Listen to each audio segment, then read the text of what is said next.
sir Sahdev नायक हत्याकांड घटना sir Sahdev नायक हत्याकांड घटना जो गिरफ होती जी फेरार थी भूमिका कौन था कौन गिरफ हुआ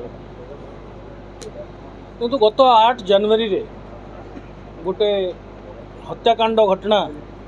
मंचेश्वर पुलिस स्टेशन रिपोर्ट होता सेटा गणमाध्यम शिरोनामा पलटि आपण मैंने से हत्याकांड उपरे बहुत उद्वेग प्रकाश करथिले एवं सेटा अति विभत्स भाव में हत्या होता ताकू उच्च स्तर ताकू कॉग्निजेंस निया एवं इमिडिएटली से हत्याकांडर केमती तदंत हम एवं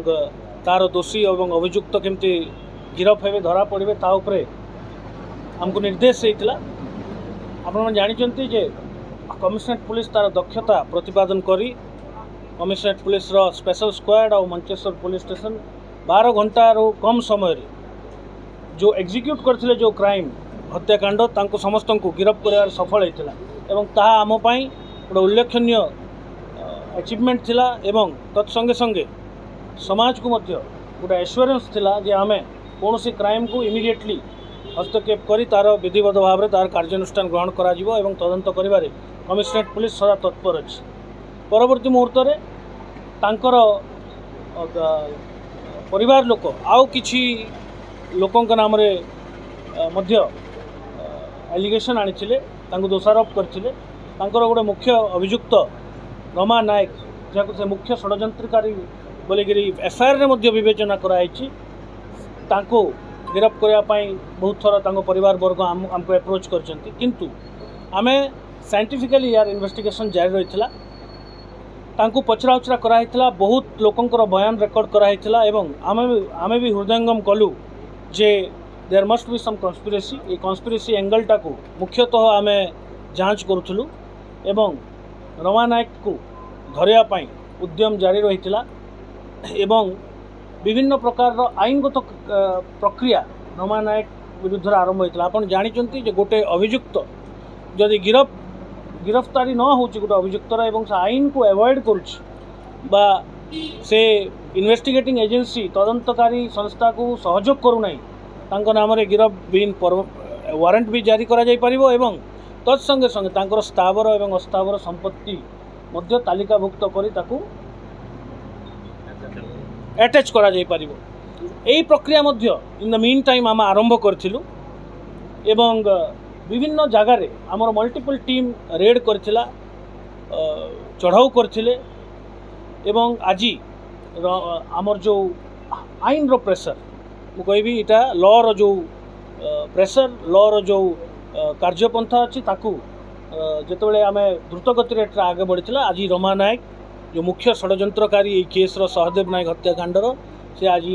आत्मसमर्पण करचंती मंचेश्वर पुलिस स्टेशन रे तांको पचरा उचरा कला परे तांको मंचेश्वर पुलिस गिरफ करछि तेणु मुख्य षड्यंत्रकारी सहित आगु मध्य 5 जन गिरफ होइतिले 6 जन गिरफ होइतिले टोटाल 7 जन हेले अन्यान्य लोकों विरुद्ध में मध्य तांकर किछि अभियोग अछि ता प्रति मध्य आमे इन्वेस्टिगेशन करूछु से दिगरे एवं ए केसटा को आमे कमिटमेंट करथिलु जे 30 दिन भितर आमे चार्जशीट करिवु किंतु जेहेतु किछि अभियुक्त एबे अरेस्ट हेबा पई बाकी रहिचंती एवं अन्यान्य प्रमाण जोगाड़ रे आमे लागिचु आउ किछि दिन मध्य रे आमे एटा को लॉजिकली ए केसटा को कंक्लूड करिवु एवं केसटा को चार्जशीट कराबु हमारे इन्वॉल्वमेंट कोन थिला कि सर रमाजोत में गिरफ हला देखो गोटे क्राइम रो दुईटी पार्श्व थाए गोटे होची कन्स्पिरेसी षड्यंत्र एवं अन्यटा होची क्राइम करबा एग्जीक्यूशन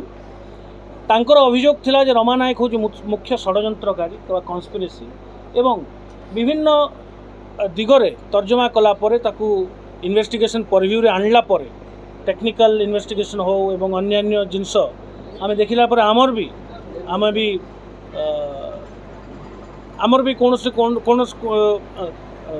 भावुचु जे किछि मात्रा रे रमा नायक रो संश्लिष्टता अछि से मध्य ए केस रे षड्यंत्रकारी तेणु एंगेज करैथिला लोक मान को जो छोड़न गिरफ हल ताको रमा एंगेज करैथिला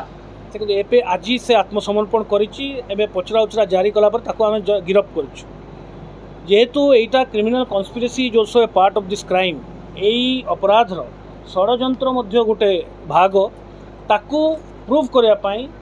ताकू क्लीयरली एस्टाब्लिश करने पाई आमको एबे आउरी इन्वेस्टिगेशन बाकी अच्छी सहदय भितर गंडगोलटा कोन जो से कन्स्पिरेसी कला देखो सेटा एबे कहवाटा समीचीन हम ना बहु प्रकार अभियोग अच्छी उभय पक्षर अभियोग अच्छी आम उभय पक्षर अभियोग शुणु एवं ताकू साइंटिफिकली तर्जमा करा चार्जसीट प्लेस करा कोर्ट बस्ती रमान नायक भूमिका कौन थी से सब जिनस एवं आम ताकू इन्वेस्टिगेशन परव्यू आणबू ता बस्ती तार रोल कौन थी what is her role in this crime एक मु जेहेतु आपण पुनर्बार कहूँ किछि किछि इंपोर्टेंट एविडेंस आमर हस्तगत होती से आम हृदयंगम कलु जे तार मध्य किछि संश्लिष्टता अच्छी and she must be put on she must be arrested so that मो एबे this is too early to comment on that this case is open एवं आम पाखे आहरी समय अच्छी ताकू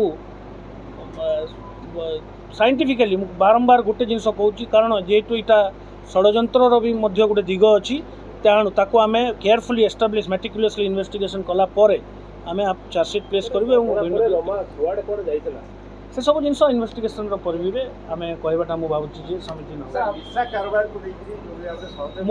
मो विभिन्न प्रकार अभियोग एलिगेशन और काउंटर एलिगेशन अच्छी केस रे केवल से गोटे